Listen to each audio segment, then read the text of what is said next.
They've finally done it. After years of anticipation, Seattle has now opened the world's first light rail line on a floating bridge. Yes, you heard that right. A train on a bridge that floats on a lake. This engineering breakthrough has finally united the Link light rail system, creating new options for passengers across the Pacific Northwest's largest metro area. But how does this bridge work? Where are trains able to go because of it? And how is Sound Transit celebrating this achievement? The only way to find out is to go for a ride. This is Lake Washington. On one side is the city of Seattle, on the other are the smaller cities of Bellevue and Redmond. And as of today, both sides are linked by Sound Transit's Link light rail trains, which run across the floating Homer M. Hadley Memorial Bridge. Normally, this is where I would begin showing you my adventures in Seattle, and don't worry, I'm still going to. But first, I feel like there are some questions that need answering. Like, why does Seattle need a floating bridge? Why can't they build a normal one across Lake Washington? How does a heavy bridge float, anyway? And how do we know it's safe to take a train across one? Let me break it all down for you. Floating bridges, or pontoon bridges as they're officially known, have existed since ancient times. This technology has existed for so long because pontoon bridges are easy to make. Just find a few things that float, lash them together, and put some kind of roadway on it. Boom, a bridge. Usually these have been temporary, and often for military purposes. But regardless of where you put one, you need to make sure the weight a bridge supports is never more than the buoyancy, that is, floating force, that the pontoons generate. Otherwise, your bridge is going to sink. Legend has it that Roman Emperor Caligula was once told by a soothsayer that he had the same odds of becoming emperor as riding his horse across a nearby bay. So when he became emperor, he had a pontoon bridge built across the bay, and rode across it on his horse simply out of petty revenge. Historians debate the veracity of this account. But what does all this have to do with Seattle?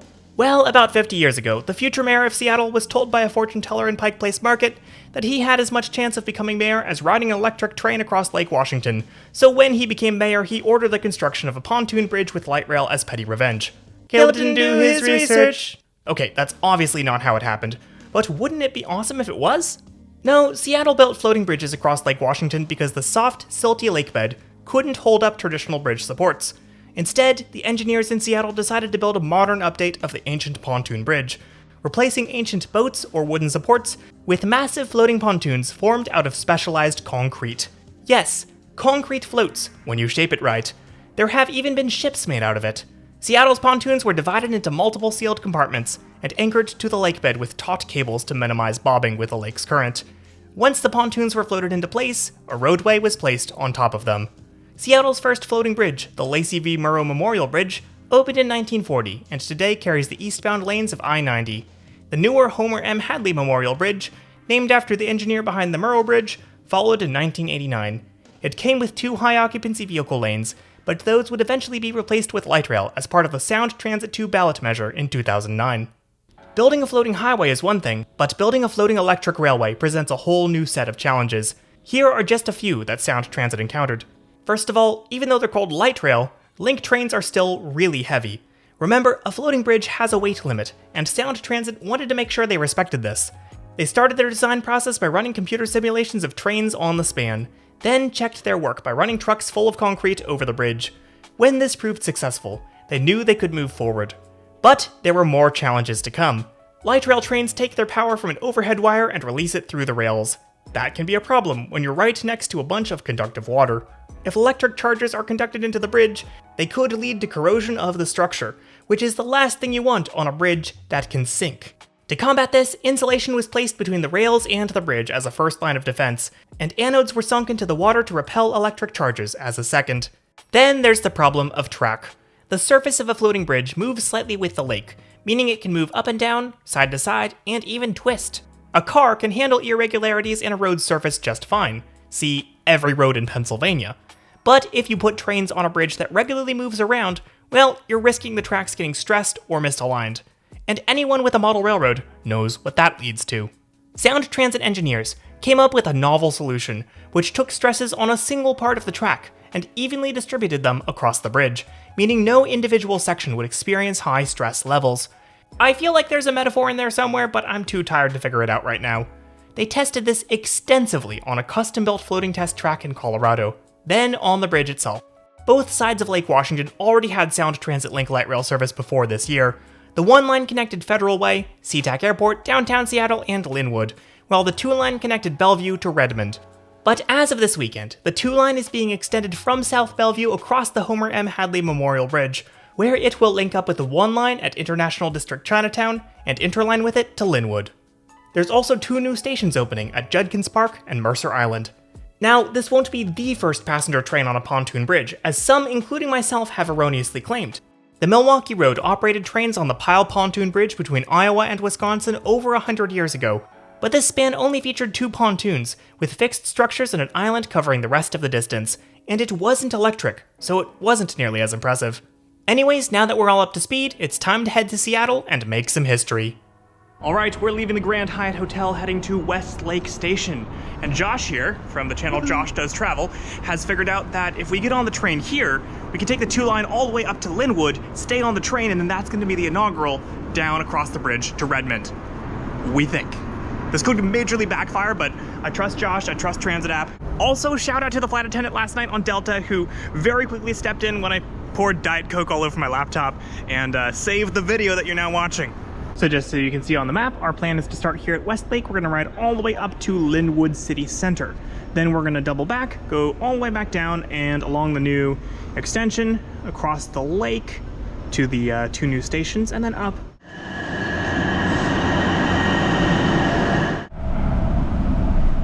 Okay, so we did get kicked off at Linwood because the train needs to go into the tail track and turn around, but here at Linwood we are met with Uncle John, who has been in every major Seattle opening video I've done so far. Everybody.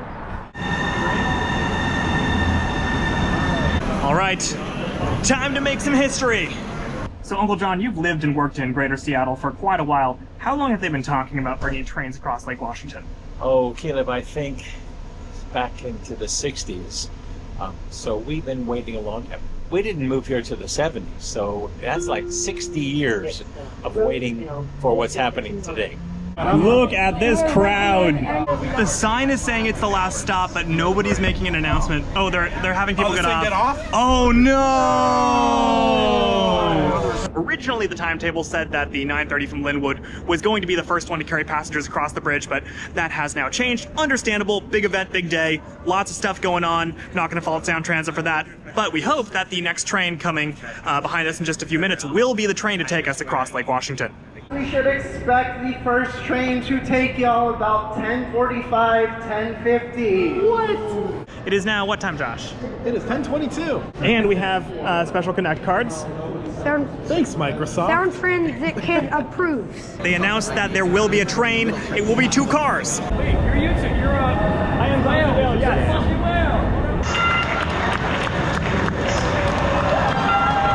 Oh no, it is going all the way up front. Oh no. The real question is, can we fit all these people onto this train? And off it goes. I hope Josh and everybody have fun. Literally, everyone from my entourage got on the train except for me. I figured it was a losing battle to try to fit in there, plus with my backpack. Plus I hate, being squeezed in crowds because I always bump into people because I'm huge. So, yes, I am slightly disappointed. I missed the very first one. But on the plus side, I'm going to have a little bit of elbow room on the next one, which is in 4 minutes. Next stop, Judkins Park.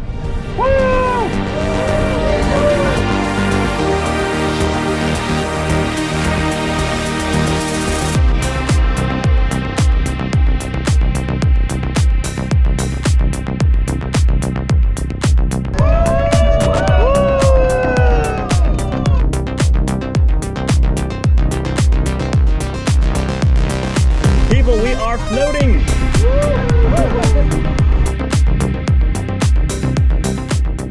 So it's weird to think, we're on a train, there are no supports beneath us, we are floating on the lake on a train.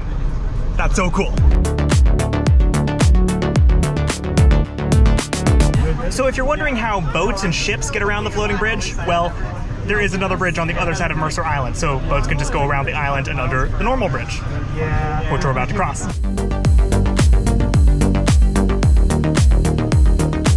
And we have made it back to South Bellevue, where this whole thing began, this whole thing meaning Link Light Rail on Classy Wheel, because this is where I started my two-line review 2 years ago, And now I've ridden there from Seattle. Let's find Josh.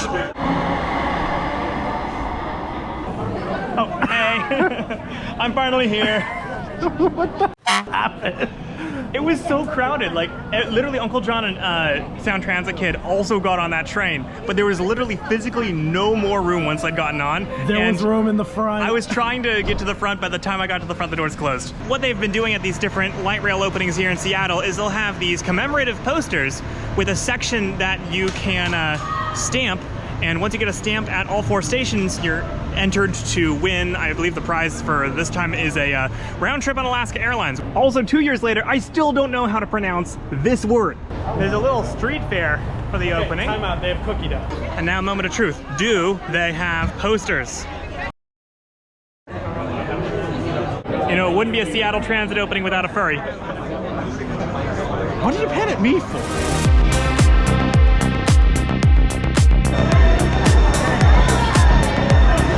This is a really uncomfortable position. I feel like I'm losing circulation in my arm. Massive crowd waiting for the train as we're pulling into Mercer Island. Here's the crowd. We are trying for a poster here at Mercer Island. Ooh, I like this art. Station entrance. And here's a view of the station from up above. As you can see, it's an island platform. There's 2 entrances onto the street. It's pretty simple. There is a massive street fair here in Mercer Island. Consume. Okay, random person. I got this $9 strawberry matcha iced drink. I hope it's good because I paid, like I said, $9 for it.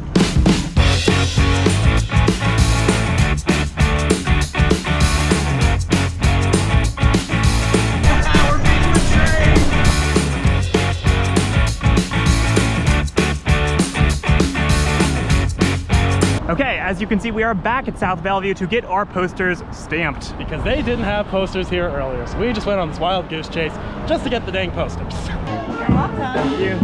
Hi, Caleb. Hello. What's your name? Walter. Walter, nice to meet you. you. Are you okay with being on camera? Yeah, of course, of course. Hi, channel. Hi, Classy Whale.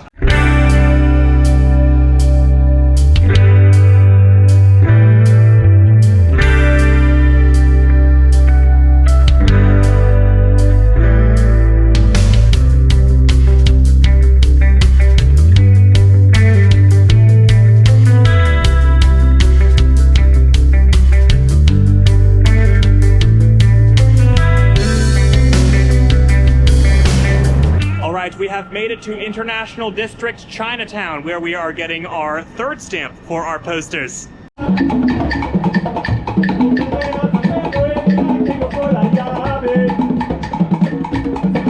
So over 2 hours in, the platform is still fairly packed here at International District Chinatown. But hopefully there will be room to ride to Judkins Park, which is going to be our last major stop for the day.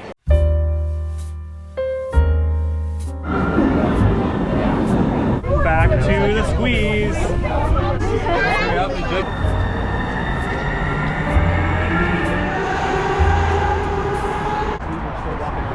We have gotten up to the mezzanine and there is an absolutely ginormous line to get into the station. Welcome, welcome! This is for you, welcome! I appreciate you, welcome! The line to get on the train is so freaking long. We also didn't see it, but in the station there are some photo murals honoring Jimi Hendrix, who is a legendary musician from Seattle. So as we're walking back to the station, I just wanted to give some final thoughts on the 2-line connection. This is a long-awaited, much-needed piece of infrastructure for Seattle. Very, very excited to see what this does to Link's ridership numbers. I'm sure the 2 new stations are going to get plenty of draw, and I think more importantly, the direct 1-seat ride from Bellevue and Redmond to downtown, skipping traffic, being on rails, is going to be a draw for people. I really hope that Sound Transit really leans into the amazing resource that they have now created. Yeah, if today is any indicator, they're off to a great start. They also did a great job handling this event. There's tons of people, but they're able to keep the crowds controlled and give everybody a good time. That about concludes the video, except we have a side quest.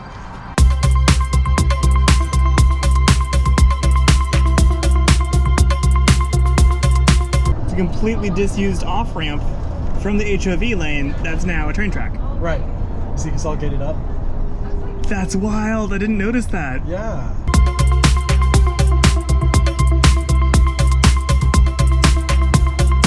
So Josh, what the heck are you doing? I'm having a Kirkland signature hot dog wearing my Kirkland signature shirt in Kirkland, Washington. Does it get more meta than this?